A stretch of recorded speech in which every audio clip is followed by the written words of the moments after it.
Hola, ¿cómo están? Soy el doctor Werner Velázquez, neumólogo pediatra, y hoy tengo el tema para ustedes de urgencias respiratorias en pediatría.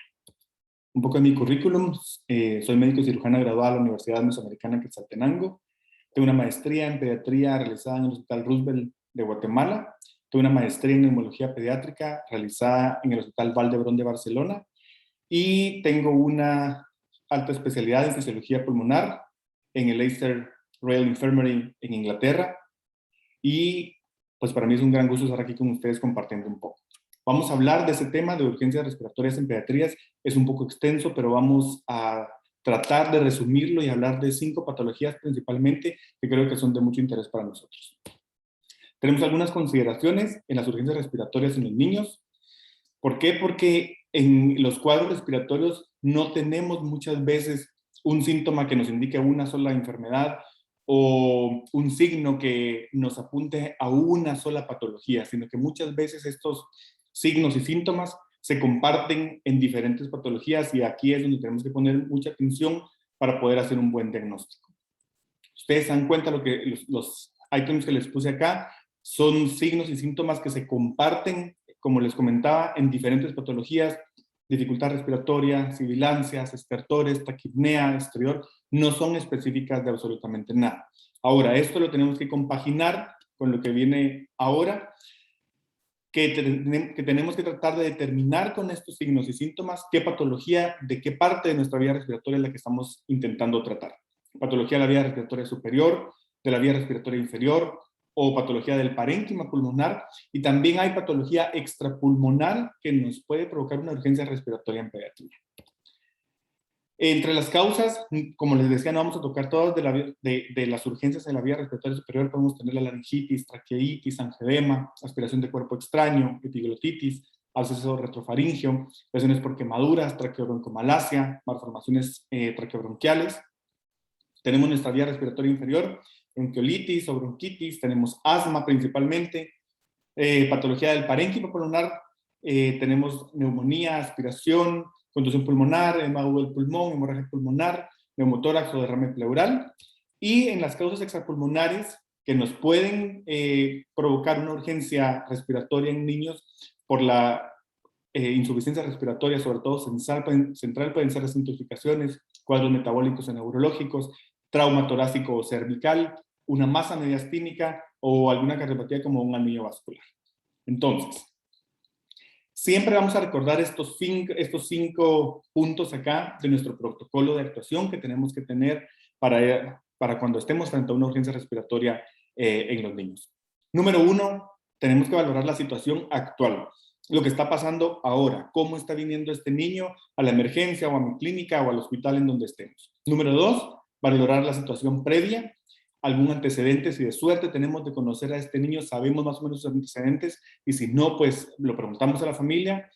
¿Por qué? Porque de esto vamos nosotros a empezar a derivar nuestro tratamiento, ¿sí? Número 4, es un paciente que necesitamos ingresar al hospital, va a su casa, o sobre todo si es un paciente que va a la UCI.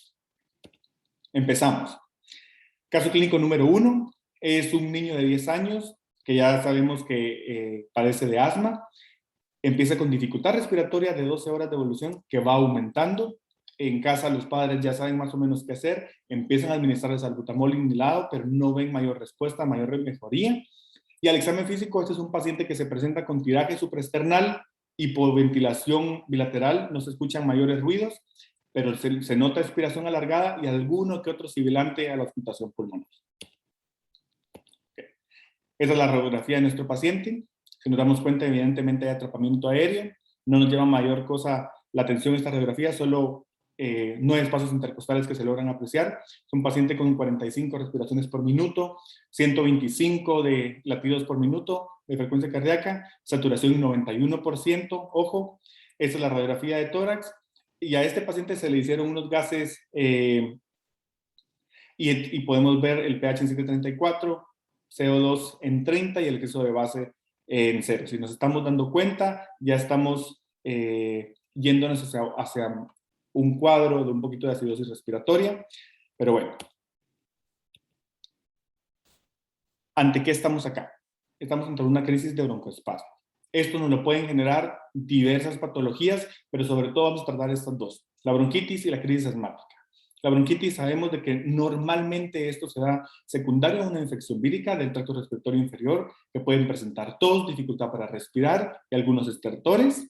Y la crisis asmática, pues sabemos que es un empeoramiento de los síntomas de nuestro paciente que ya sabemos, que ya conocemos que es asmático, y hay disminución del flujo respiratorio. Entonces, en estos pacientes, algunas cosas que encontramos: sibilantes, dificultad respiratoria y tos. ¿Ok? Vamos a iniciar. ¿Cómo valoramos a nuestro paciente en este momento? La duración de la crisis actual. ¿Cuánto tiempo tiene nuestro niño que se puso mal? ¿Qué tratamiento ha recibido hasta el momento que nos lo llevan a la emergencia o a la clínica o al hospital? Luego vamos a empezar nuestra valoración de la gravedad clínica, cuál es el estado de conciencia, la coloración, si hay cianosis o no, si está muy taquipneico, muy taquicárdico, qué signos de distrés respiratorio encontramos en este paciente, cómo es la auscultación, porque de esto dependen muchas cosas, y su saturación de oxígeno es importantísimo. Acá nos podemos ayudar nosotros con esta escala de Wood-Downs, modificada por Ferrez. Acá nosotros tenemos 6 parámetros en esta escala, que después la pueden revisar. No voy a ir una por una, porque si no vamos a llevar mucho tiempo. Vamos sumando los puntos. Están principalmente los sibilantes, tiraje, cómo es la ventilación pulmonar, si hay cianosis, la frecuencia respiratoria, la frecuencia cardíaca. Esto va según los parámetros, va sumando puntos y ya nos va dando una idea a nosotros. Estamos frente a una crisis leve, una crisis moderada o una crisis grave, porque de esto va a depender mucho nuestro tratamiento también. Ahí también está este Pulmonary Score. A mí me gustan mucho las guías de la GEMA, porque es la guía española para el manejo del asma. Esta es una guía que es muy bonita porque muchas veces el GINA no lo leemos o nos cuesta un poco porque está en inglés principalmente, pero esta es una guía que se actualiza cada año o cada 2 años y que está en español y que es igual de útil que el GINA. Así que en esta escala nosotros podemos ver, ellos toman diferentes parámetros. Acá solo toman la frecuencia respiratoria según el rango de edad de nuestro paciente, si hay sibilancias y sobre todo el uso del esternocleidomastoideo. Ahora, con la suma de los puntos de este pulmonary score, nosotros vamos a ver frente a qué estamos, o una crisis leve, moderada o grave. Y claro, dependiendo de esto, nosotros ya vamos a tomar decisiones y vamos a empezar con nuestro tratamiento. En esta tabla, para poderla clasificar en leve, moderada y grave, también se utiliza la saturación de oxígeno. ¿Por qué? Porque muchas veces hay alguna discordancia entre en la puntuación que nosotros tenemos de nuestra tabla. Nos salen, por ejemplo, pocos puntos, pero nosotros vemos que nuestro paciente está mal. Entonces acá se puede utilizar también la oxigenación, porque si no tenemos tantos puntos, pero la oxigenación también nos va a mandar qué tipo de tratamiento vamos a hacer con estos pacientes. Vamos a valorar la situación previa, como les decía, la clasificación del tipo de asma.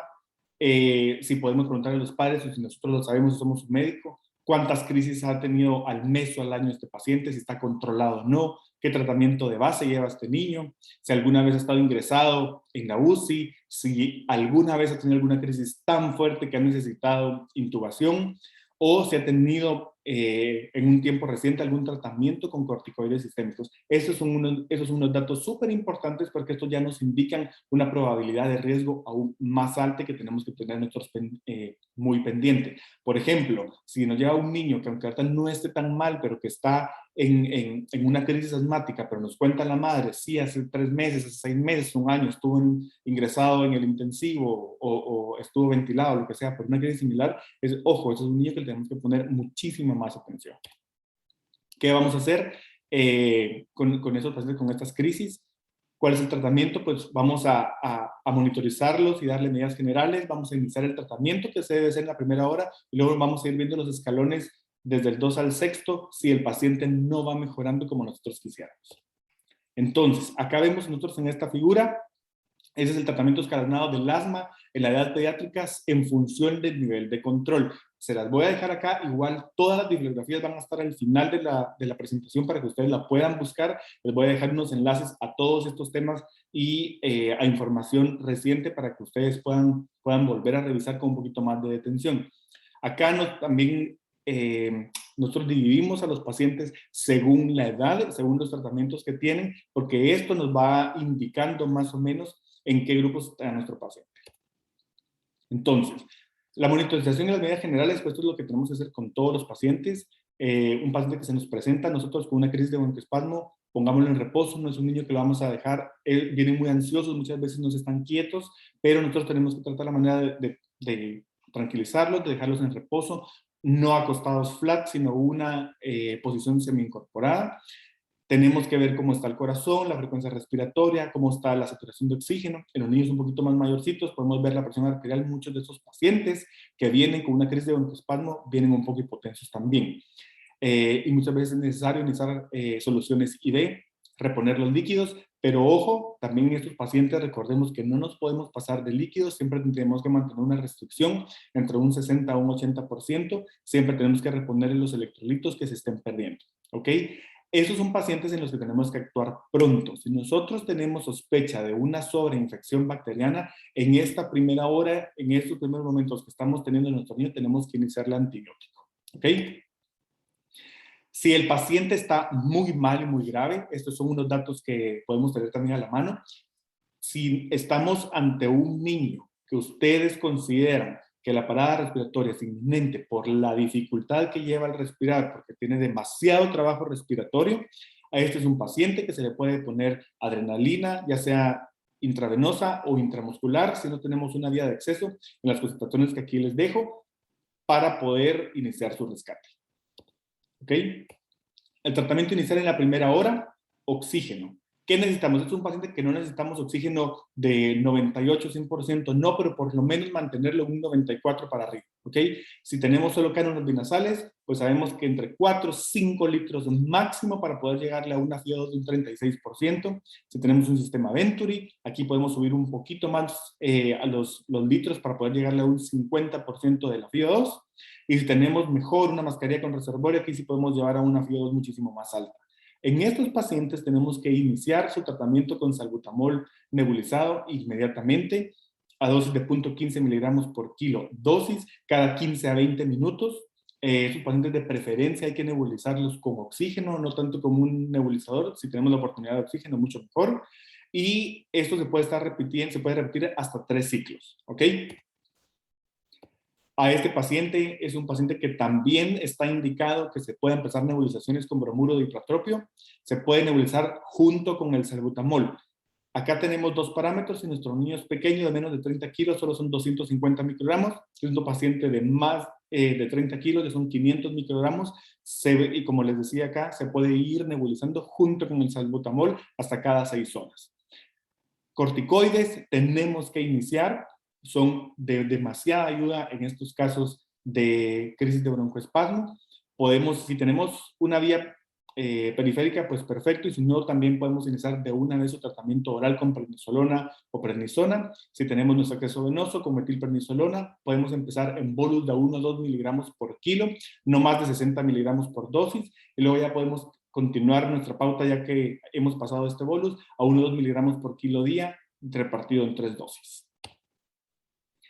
Acá tenemos este algoritmo que también nos lo da el GEMA de este año, de cuál es el tratamiento, cuál es el protocolo de actuación en las crisis leves, moderadas y graves. En las crisis leves tenemos que empezar con una dosis de 2 a 4 pulsaciones. Acá se da el salbutamol con aerocámara. En 15 minutos se va a reevaluar nuevamente. Si nuestro paciente responde a este salbutamol que le administramos, es un paciente que se va con su salbutamol, que se va con su plan escrito, con un buen plan nutricional, se va para la casa. Si este paciente después de los 15 minutos no mejoró, no es una crisis leve, estamos frente a una crisis moderada. Nos vamos a 6 a 8 pulsaciones de salbutamol con su camarita cada 20 minutos. Se puede hacer durante 3 veces. O se le pueden empezar nebulizaciones con salbutamol a 0.15 miligramos por kilo. También se va a nebulizar cada 20 minutos durante 3 dosis. Se reevalúa 15 minutos después de la última dosis. Si el paciente responde, es un paciente que podemos darle el alta, podemos mandarlo a la casa, plan educacional. Ojo, tenemos que iniciar de una vez un corticoide oral. Se le deja su salbutamol, se le deja su plan y se reevalúa en algunos días. Si el paciente no responde, no estamos en una crisis moderada, estamos en una crisis grave, entonces lo tratamos como tal. Oxígeno de una vez para que tenga saturaciones de más del 94%. Tenemos nebulizaciones con salbutamol. También aquí a esto se le puede agregar de una vez las nebulizaciones con hipratropio, las 3 dosis, o se le pueden aplicar 10 pulsaciones del salbutamol y 2 a 4 pulsaciones del bromuro hipертrópico si lo tenemos solo disponible para el uso de aerocámara. 3 dosis cada 20 minutos. Se le debe de iniciar de una vez prednisona, bueno, un corticoide oral o IV. Sí, y este es un paciente que definitivamente no se va a ir a su casa, es un paciente que va a ingresar. Lo único que va a cambiar es si este paciente no respondió, se ingresa al encamamiento general, si es un paciente que no respondió, se va definitivamente a la unidad de cuidados intensivos. ¿Okay? Nuestro segundo escalón de tratamiento ante la mala evolución clínica, después de las nebulizaciones repetidas con salbutamol, podemos también poner una nebulización continua con salbutamol, pero esto nos puede taquicardizar mucho a nuestro paciente, puede estar bastante nervioso, tembloroso, pero puede utilizarse las nebulizaciones continuas, están indicadas, y también se deben de iniciar las nebulizaciones con bromuro hipertrópico cada 6 horas. Nuestro tercer escalón de tratamiento ante la mala evolución en el paciente que no responde al escalón número 2, ya podemos, en el caso que tengamos salbutamol IV, podemos administrar el salbutamol IV, acá les dejo las dosis para no extenderme tanto. Luego el salbutamol se pasa a bomba de infusión continua en estas concentraciones a 0.2 a 0.3 microgramos por kilo minuto, o podemos cambiar ese tratamiento de no ponérselo IV por nebulizaciones repetidas y continuas de salbutamol. Esas son las dos opciones que nos da la guía. Cuarto escalón de tratamiento, acá ya tenemos el sulfato de magnesio de 25 a 75 miligramos por kilo. Esto lo tenemos que pasar intravenoso en no menos de 20 minutos, no más de 2 gramos. Y esto se puede, según cómo esté nuestro paciente, lo podemos repetir hasta cada 6 horas. Tenemos nuestro escalón número 5 para los pacientes que no nos mejoraron. Si tuviéramos teofilina, perfecto, y si no, pues aminofilina, podemos ponerle a nuestro paciente IV. Se puede poner la teofilina un bolus inicial de 5 miligramos por kilo, se pasa en 30 minutos y luego le necesitamos poner en las dosis que aquí le dejo según el rango de edad que tenga nuestro paciente por bomba de infusión continua cuando esta crisis no se ha resuelto. Tenemos que considerar en este nivel número 5 que si nuestro paciente no mejora, que vamos a tener que sedarlo, podemos sedarlo con ketamina de 1 a 2 miligramos por kilo, podemos dársela IV o intramuscular. Si nuestro paciente está con fiebre, tenemos que empezar nosotros a controlar esta fiebre. Muchas veces también es importantísimo corregirle la acidosis prontamente a nuestro paciente. Elex pues no tenemos normalmente a la mano, pero si tenemos algún tipo de ventilación no invasiva va a ser de demasiada ayuda. Está comprobado en los estudios que los pacientes con esta presión positiva pues mejoran muchísimo. Y el sexto escalón de tratamiento, que ojalá nunca lleguemos a eso, es el paciente que no nos mejoró, tiene más distrés, más dificultad respiratoria, la oxigenación va para abajo, es un paciente que hay que sedarlo completamente y hay que intubarlo e iniciar ventilación mecánica. La indicación de ingreso intrahospitalario para esos pacientes son crisis grave de broncoespasmo, que hayan sospecha de complicaciones o desde que ya necesitan oxígeno para mantener una saturación adecuada, es un paciente que necesita ser ingresado. Por supuesto que hay que hacer algunas exploraciones complementarias, la radiografía de tórax está indicada si vamos a ingresar a nuestro paciente, si hay fiebre elevada, evolución tórpida, una gasometría, por supuesto, si estamos frente a una crisis grave, y si sospechamos alguna infección, pues mandamos a hacer una hematología de algún reactante de fase aguda. A la unidad de cuidados intensivos, este paciente se va, está muy taquicárdico, está con mucha dificultad respiratoria, bradicárdico, hipotenso, saturación menos del 90%, tórax silente, hay demasiado trabajo respiratorio, el paciente está muy ansioso, letárgico, nubilado. Si nuestro score de Wood Downs es de más de 8 puntos, el paciente que va a la UCI está cianótico, o si definitivamente encontramos que hay alguna otra complicación, este paciente se va a la unidad de cuidados intensivos. Okay. Entonces, es importante en las crisis de broncoespasmo, como ustedes se dieron cuenta, actuar pronto. Tener bien fresco qué es lo que tenemos que hacer, saber qué tenemos disponible en nuestro hospital, saber cómo tenemos que actuar para no perder tiempo. El tiempo es valiosísimo. Pasamos al segundo caso clínico número 2, lactante de 5 meses, un lactante que se nos presenta con tos, dificultad respiratoria de 12 horas de evolución, rechazo a la lactancia. Un dato importante, tuvo una IRS leve 2 días previos. Cuando se presenta a nosotros, un paciente con 37,5 de temperatura, un poco de tiraje subcostal, algunos subcreditantes bilaterales, y hay disminución de la entrada de aire en el ápex derecho. Es un paciente que tiene 60 respiraciones por minuto, 145 latidos por minuto y una oxigenación todavía bien en 94%. Esta es la radiografía. Como nos damos cuenta, esta imagen es muy obvia, la imagen que tenemos acá en el ápex derecho.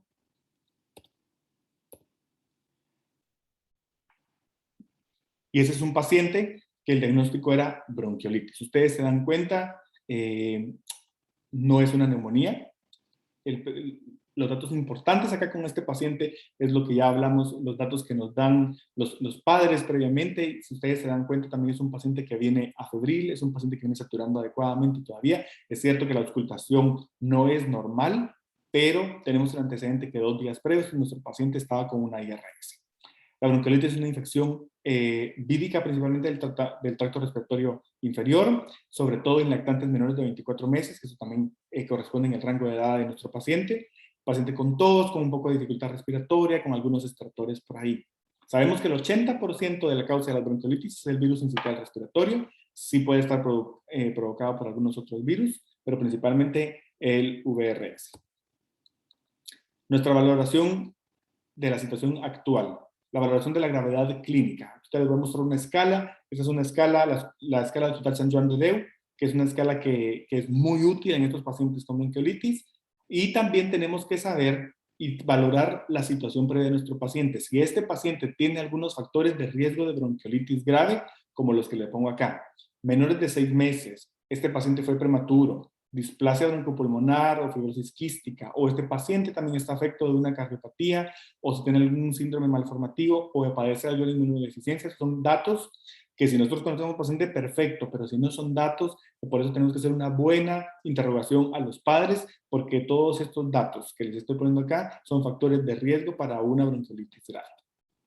Esta es la escala del Hospital San Joan de Déu. Acá vemos nosotros que hay 6 parámetros que se toman en cuenta, son sibilancias, tiraje, cómo es la entrada del aire de nuestro paciente, cómo está la oxigenación con y sin oxígeno, la frecuencia respiratoria según los rangos de edad, y la frecuencia cardíaca también según los rangos de edad.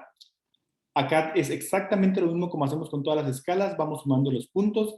Si es menos de 5 puntos es una crisis leve, de 6 a 10 puntos es una crisis una bronquiolitis moderada, y si es entre 11 y 16 puntos ya es una crisis o una bronquiolitis grave.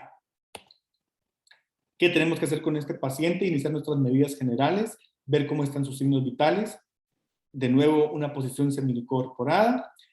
Estos pacientes son unos pacientes que si ustedes se recuerdan, son pacientes que tienen mucha mucosidad, tienen muchos mocos, tienen mucha obstrucción nasal, que esto también nos empeora el cuadro. Tenemos que empezar con lavados nasales, desobstruir a este niño, aspirar las secreciones, iniciar fisioterapia respiratoria e hidratación adecuada. Es un niño que ha perdido también líquidos tanto en el moco como en el llanto, que no ha querido comer. Ese es un paciente, si estamos frente a una bronquiolitis leve, tomas fraccionadas, puede seguir con su PO. En la bronquiolitis moderada y grave, según nuestra puntuación de la escala que ya les comenté previamente, es un paciente que tiene que quedarse en nada PO y tenemos que iniciar soluciones IV porque no queremos que con ese distrés respiratorio y que esté amamantando, que esté tomando la fórmula, este paciente nos puede ver un respirado, podemos complicarnos de alguna otra manera. También recordémonos que estos pacientes no son líquidos a libre demanda, sino mantener una restricción entre un 60 a un 80%. Ahora, ¿qué tenemos que hacer con este paciente con nuestro tratamiento un poquito más específico? Tenemos que iniciarle oxígeno si es que lo requiere. ¿Para qué? Para mantener de nuevo saturaciones del 94%. Tratemos de acostumbrarnos de solo tratar de darle a nuestro paciente lo que va necesitando. No necesitamos oxigenaciones de 98 o 100%, con el 94 es más que suficiente. Tenemos que hacer una prueba terapéutica con broncodilatadores. Tenemos que ver cómo nos responde nuestro paciente a los broncodilatadores. Podemos darle salbutamol nebulizado, siempre la dosis de 0.15 miligramos por kilo dosis. Le podemos nebulizar, de preferencia con oxígeno. También se le puede dar prueba terapéutica con bromuro de dipropio. Acá están las dosis y se puede hacer juntamente con el salbutamol y valorar nuestra respuesta del paciente. También podemos utilizar, y está indicada, la adrenalina. En estas concentraciones, lo más común y lo más fácil es adrenalina en concentración de 1 en 1000. Se utiliza 1 ml de esta concentración, 2 de solución salina, y con eso se puede nebulizar nuestro paciente. Sabemos que la bronquiolitis completamente pues la bronquiolitis está generada por un virus, ¿ok? Pero si tenemos alta sospecha de una sobreinfección bacteriana, tenemos que iniciar antibióticos de una vez, ¿ok? Ahora, recordemos, esto ya está en los estudios, ya está visto, ya está comprobado. Hay muchos estudios que se están haciendo y sobre todo en el UpToDate, papers que fueron publicados en este 2021 nos sigue diciendo que los corticoides sistémicos e inhalados no han demostrado ninguna eficacia en nuestro paciente con bronquiolitis. Yo sé que muchas veces es angustioso, es un poco complicado, o los padres que quieren que se haga más por este paciente, pero con estos niños necesitamos mucha paciencia porque la evolución natural de la enfermedad así lo pide y corticoides no nos sirve de absolutamente nada. ¿Ok? Tenemos acá nuestro algoritmo de actuación también, según la bronquiolitis que tengamos, según el score que hayamos sacado los puntos de nuestro paciente. Y si lo catalogamos como una bronquiolitis leve, es un paciente que tiene una oxigenación de más del 95%, menos de 60 respiraciones por minuto, es un paciente que no está haciendo apneas, es un paciente que está alimentando adecuadamente, es un paciente que se puede ir perfectamente a casa. ¿Ok? Plan educacional y ya está. Bronquiolitis moderada, un paciente que ya la oxigenación no está bien, de 91-94%, está un poquito con la respiración más rápida. Este es un paciente que en este momento, que ya nos puede estar presentando apneas o cianosis, ya lo vemos un poco más deshidratado porque no se ha alimentado adecuadamente o tiene dificultades para la alimentación. ¿Qué hacemos con este paciente? De nuevo, lo que les había comentado, una prueba con sus broncodilatadores. Si nuestro paciente mejora, es un paciente que de todos modos tenemos por los síntomas y por los signos que estamos viendo que moderados, es un paciente que tenemos que ingresar con su tratamiento con hidratación y broncodilatadores. Es un paciente que no va a casa. Eso ya lo sabemos, desde que sacamos nuestra tablita, vemos nuestro puntaje de una bronquiolitis moderada, sabemos que le vamos a ingresar. Ahora, estamos en este punto que después de haberle dado la prueba con broncodilatadores, si nuestro paciente no mejoró, es un paciente que prácticamente es una bronquiolitis grave. Una bronquiolitis grave, ¿cuál es? El paciente satura menos del 91%, es un paciente que está taquipneico, es un paciente que ya está acidótico, es un paciente que está presentando probablemente apneas, que está cianótico, es un paciente que ya puede empezar a alterar la conciencia o que nosotros vemos que mientras está con nosotros en la clínica o en urgencias, el paciente está empeorando. Ese es un paciente que definitivamente va a ser ingresado a la unidad de cuidados intensivos. De cualquier forma, lo antes posible, hay que iniciarle su tratamiento, su prueba terapéutica con broncodilatadores. Si este es un paciente que mejora, de todos modos va de ingreso para la unidad de cuidados intensivos. Es un paciente que no mejora. Pasamos al otro paso que es administración de adrenalina. Mejore o no mejore, este es un paciente que de todos modos se queda en unidad de cuidados intensivos por todos los riesgos que tenemos añadidos. Las indicaciones de ingreso intrahospitalario: es un paciente con 60 respiraciones por minuto, paciente taquipneico, distrés moderado, episodios de apnea que nos hayan comentado los padres, de menos de 48 horas de evolución, algunos signos de hipoxia o cianosis, un poco letárgico, nuestro paciente está o muy agitado o está muy alterado o le cuesta respirar, nosotros lo vemos claramente, paciente que no se quiere alimentar, o un niño de alto riesgo, lo que hablábamos antes, prematuros, cardiópatas, antecedentes de que haya presentado apneas, que haya riesgo social, que sepamos que la familia es de muy escasos recursos o que no le van a dar el tratamiento, o mala higiene, o una familia que ustedes ven que no les termina de convencer de que le van a prestar la atención a nuestro niño, es un paciente que se queda. O, por ejemplo, es un paciente que en estos días previos ya había consultado a urgencias o ya había consultado con nosotros, o pacientes que son de un mes o menos son pacientes que definitivamente se tienen que quedar. Si hay necesidad, pues podemos hacer exploraciones complementarias, un hisopado nasofaringeo para comprobar el virus, y podemos hacer radiografías, hematologías, reactantes, lo que sea necesario. ¿Ok?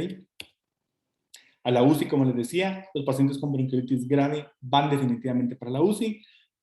Los pacientes se dio tratamiento con broncodilatadores betagonistas, 3 dosis en intervalos de 30 minutos y no mejoró. Es un paciente que ya está acidótico, tanto respiratorio o puede ser ya mixto, o un paciente que ya está en los peores casos un poco bradicárdico o haciendo apneas que provocan bradicardia, sobre todo en los niños chiquititos, ¿verdad?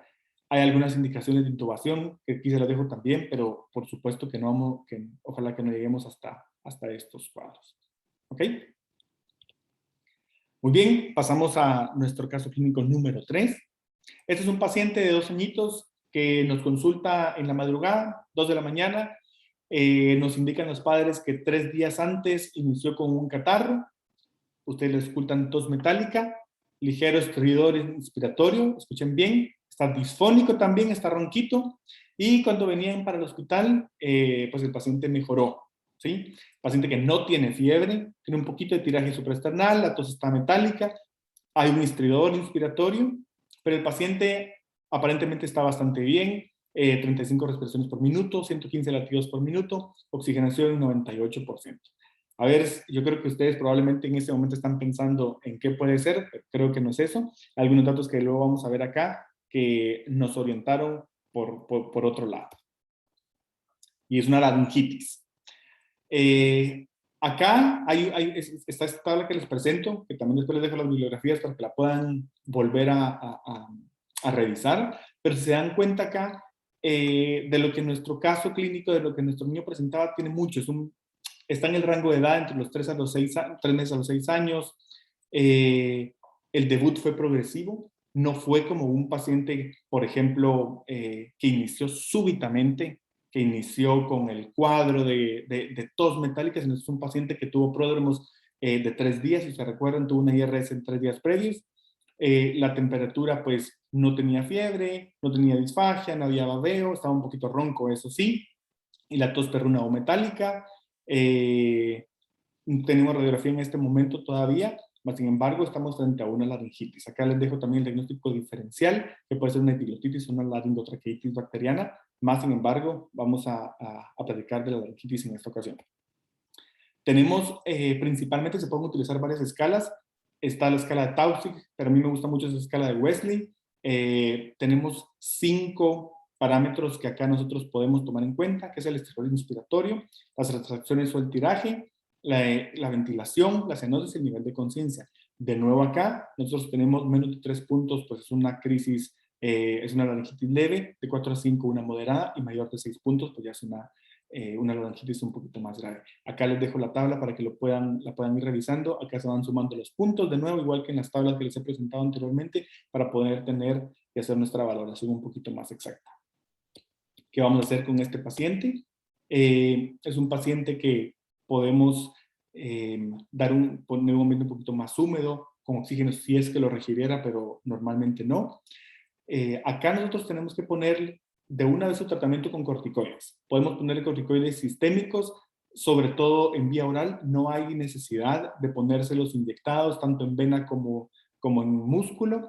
Con dexametasona o prednisolona va a ser más que suficiente. Acá les dejo las dosis, y normalmente para estos cuadros, para estas urgencias, únicamente una dosis es completamente suficiente.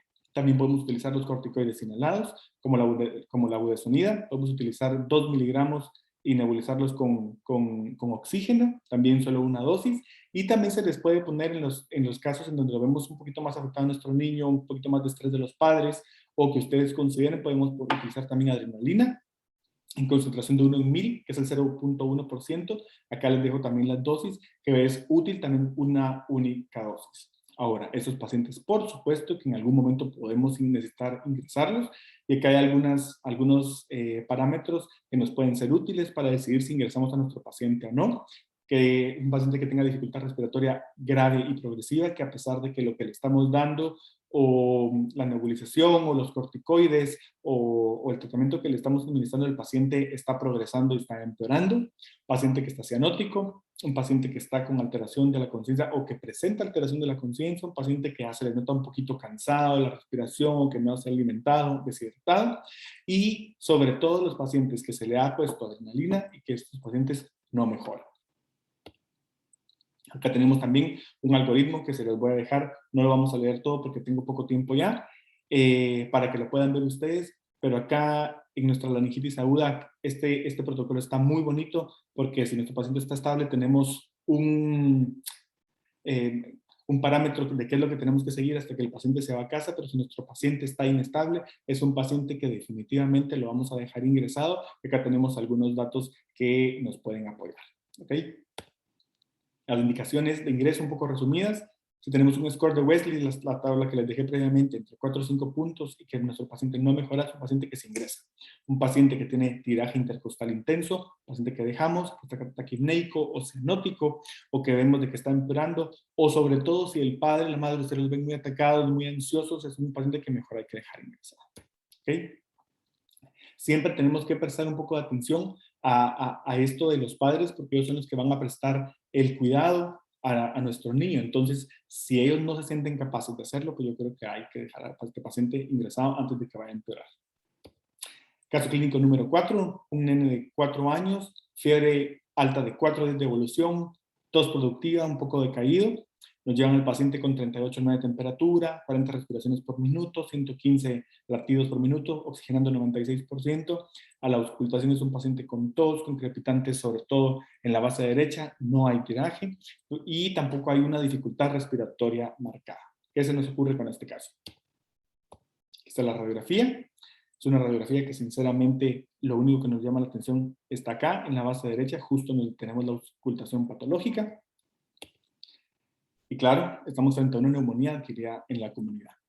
Esta neumonía adquirida en la comunidad, recordemos una infección aguda del parénquima pulmonar que fue adquirida fuera del entorno hospitalario. Es un nene, es un paciente que no ha estado hospitalizado en los últimos 7 días o 7 días previos a que presentó estos síntomas, o si está hospitalizado, los síntomas aparecen en las primeras 48 horas de estar hospitalizado. Es muy poco probable que en esas 48 horas se le haya cogido un bicho intrahospitalario. Recordemos, el diagnóstico es clínico. No deberíamos de necesitar, más que para confirmación o para ver extensión o gravedad, otros estudios, pero el diagnóstico es clínico. Y claro, la radiografía de tórax es nuestra prueba diagnóstica de elección, pero no es necesaria rutinariamente, ¿ok? Si es un paciente previamente sano, la clínica es compatible con la neumonía y es un paciente que ves para tratamiento ambulatorio, es un paciente que no hay necesidad de hacerle radiografía, ¿ok? También ahora la ecografía pulmonar es una técnica que se está utilizando cada vez más porque tiene alta sensibilidad y es bastante específica para el diagnóstico. Podemos apoyarnos en una hematología, marcadores de infección que nos pueden aportar cierta infección, pero tampoco es que sean confirmatorios, ¿sí? Pero nos pueden ser de mucha ayuda. Y para el diagnóstico etiológico no siempre necesitamos hacer como más estudios, porque normalmente con los tratamientos que iniciamos, pero los pacientes mejoran, pero en pacientes muy específicos, en circunstancias epidemiológicas o en pacientes que estén hospitalizados, pues se pueden solicitar algunos test microbiológicos.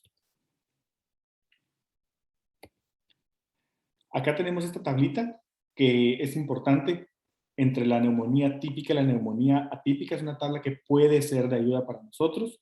Y acá hay 5 parámetros: fiebre de más de 39, aparición brusca, dolor pleural, ya sea torácico o epigástrico, auscultación focal, que hay crepitantes, hipoventilación o un soplo tubárico, leucos de más de 12,000 y una radiografía de tórax que veamos con una consolidación como la cual les presenté. Y acá nos indican unos criterios. Una neumonía típica son 3 o más de estos criterios. Una neumonía típica no cumple ninguno de estos criterios, pero también, por ejemplo, solo tenemos 1 o 2 criterios de una neumonía indeterminada, que ahora vamos a ver cómo le vamos a dar tratamiento también. Acá tenemos nuestra neumonía, los tratamientos. Les voy a dejar acá igual esas diapositivas para que ustedes las puedan revisar. Hay algunos datos que probablemente sean útiles que empecemos a cambiar. No siempre tenemos que dejar amoxicilina con ácido clavulánico con nuestro niño. Todavía podemos utilizar a buenas dosis amoxicilina sola.